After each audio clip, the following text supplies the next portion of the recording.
মহান স্বাধীনতা দিবস 2026 উপলক্ষে বাংলাদেশ কোস্টগার্ড পশ্চিম জোন মংলায় বিসিজিএস কামরুজ্জামান এবং রূপসায় বিসিজিএস তৌহিদ জাহাজ দুপুর 2টা থেকে বিকাল 4টা পর্যন্ত সর্বসাধারণের জন্য উন্মুক্ত রেখেছে। আজ দুপুর 2টা থেকে জাহাজসমূহ পরিদর্শন করতে উক্ত এলাকার এবং আশেপাশের উল্লেখযোগ্য সংখ্যক নারী, পুরুষ ও শিশু আগমন করেছে, যার মাধ্যমে জনগণকে আমরা কোস্টগার্ডের জাহাজ এবং কার্যক্রম সম্পর্কে ধারণা দিতে পেরেছি।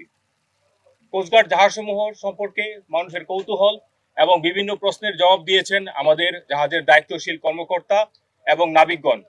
আমাদের জাহাজ গভীর সমুদ্রে, উপকূলীয় এবং নদী তীরবর্তী অঞ্চলে কিভাবে বিভিন্ন কার্যক্রম পরিচালনা করে তা আমরা জানাতে পেরেছি।